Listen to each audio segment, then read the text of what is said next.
ছেলের সাথে আমার ফেসবুকে পরিচয়, রিলেশনে যাই, 1 বছর মতো রিলেশন ছিল। রিলেশনের পর সে আমাকে বিয়ের প্রস্তাব দেয় যে চল আমরা গোপনে বিয়ে করি। তার কথায় আমি রাজি হই। আপনি কি করেন? আমি স্টুডেন্ট। স্টুডেন্ট? হ্যাঁ। কি পড়াশোনা করছেন? আমি ইন্টার সেকেন্ড ইয়ার। পরে আমাকে বিয়ের প্রস্তাব দেয়, তো ঢাকা মুগদা গ্রিন হোটেলে আমাদের বিয়ে হয়।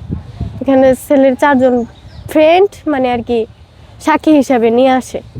আচ্ছা। তো বিয়ে যে করে, বিয়ের যে কাগজপত্রগুলো ছিল সবগুলো ছিল ভুয়া। একে আমাকে বোঝানো হয়েছে এগুলা সঠিক, কিন্তু সে সব কিছুই ভুয়া করে শুধুমাত্র আমাকে ব্যবহার করার জন্য।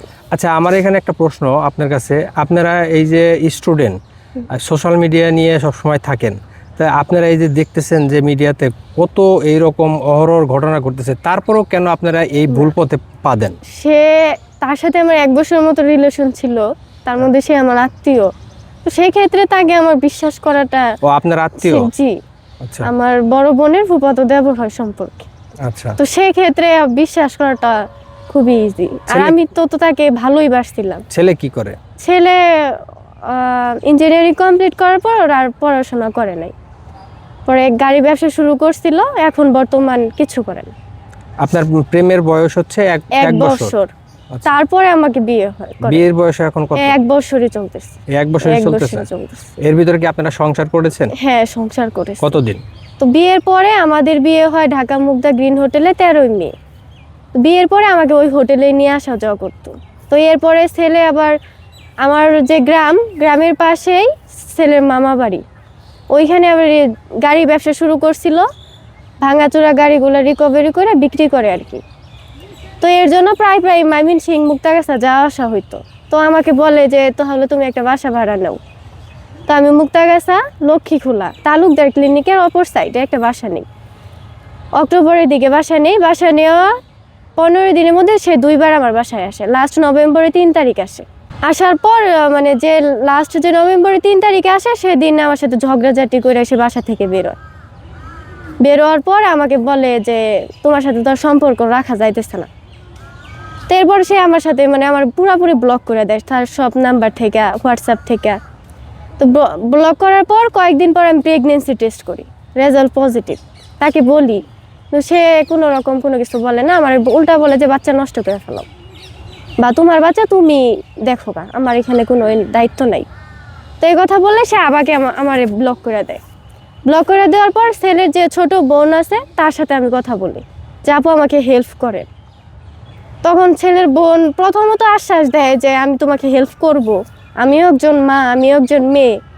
এসব কথা বলার পর আমি যখন সম্পূর্ণ ঘটনাটা তাকে বলি, তখন সে বলে যে আমার ভাই তো তোমাকে শুধুমাত্র ইউজ করছে, তোমাকে তো সে ভালোবাসে নাই। তো আমি বলি আপু আমি এগুলা কিছু জানি না, এখন আমার এরকম একটা কাজ হয়ে গেছে, তো আপনি আমাকে সাহায্য করেন।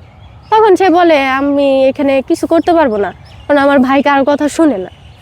কথা বললে ছেলের বোনও আর আমার সাথে কোনো যোগাযোগ রাখে না। না বলে আমি ডিসেম্বরের 12 তারিখ ছেলের বাসার সামনে আসি। তো তখন ছেলের যে মামাতো ভাই কাউসার নাম, তাকে কল দিয়ে নিয়ে আসি। আমি তার কাছ থেকে সাহায্য চাই, কিন্তু সে আমাকে কোনো প্রকার সাহায্য করে না, কারণ ছেলের বাবা পুলিশ অফিসার। সে যদি এখানে ইনভলভ হয় সেক্ষেত্রে তার ক্ষতি করবে, এটা ভাবে সে আমাকে সাহায্য করে না। তো ছেলের বাসার ফ্ল্যাটে যাই। ফ্ল্যাটে যাওয়ার পরে যে দারোয়ান ছিল, দারোয়ানকে বলি যে উপরে কল দেন, ছেলের বাবা মাহবুব আলম নাম, তাকে কল দেন, তার ফ্ল্যাটে কল দেন। তখন কল দেওয়া হয়। কল দেওয়ার পরে আমার নাম পরিচয় দেই, তখন বলে এই নামে বা এই জায়গা থেকে আমাদের কোনো আত্মীয় নাই, আমাদের কোনো পরিচিতও নাই।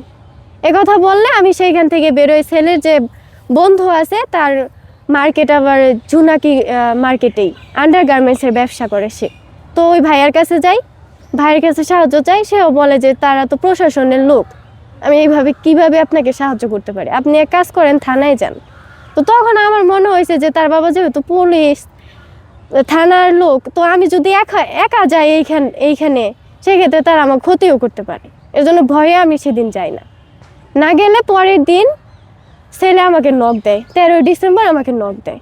তখন আমি আমার ফুপির বাসা থেকে বেরোয় মেট্রো রেলের গেটের ওইখানে, তখন ছেলে আমাকে নক দেয়, বল যে রমনা পার্কে যাওয়ার জন্য। তো পরে আমি তাই বল যে আমি কেন রমনা পার্কে যাবো, যে আগের মতো সব কিছু করে ফেলবো, তুমি আসো। তো আমি যাওয়ার পরে ছেলে যে ওই বন্ধু ভাই ছিল কাউসার, মামাতো ভাই, আগের দিন যার সাথে কথা বললাম, তারে নিয়ে সে ওখানে যায়, রমনা পার্ক আসে। রমনা পার্ক থেকে আমাকে মালিবাগ নিয়ে যায়। মালিবাগ নিয়ে যাওয়ার পরে হোটেলে জোর করে আমাকে ওষুধ খাওয়ায় বাচ্চা নষ্ট হওয়ার জন্য, যে তুই যদি এখন ওষুধ না খাস সেক্ষেত্রে এখান থেকে আর ফিরে যেতে পারবি না। তো ওষুধ খাওয়ানোর পর আমি ওইখান থেকে আইসা পড়ি। আসার পর পরের দিন 14 তারিখ রাত্রে ছেলের যে বাবা সে কল দেয় আমার বোন জামাইরে। কল দিয়ে এটা বলে যে আমি নাকি তার বাসার সামনে গেছিলাম তার ছেলের ব্ল্যাকমেল করে টাকা নেওয়ার জন্য। তখন আমার মনে হয়েছে যে আমি তো এরকম কোনো কিছুর আশায় বা এসবের কোনো ইয়েতে গেছি না, আমার সাথে যা হয়েছে সেটার বিচারের জন্য আমি গেছিলাম, কিন্তু তারা তো আমাকে অস্বীকারই করে দিচ্ছে।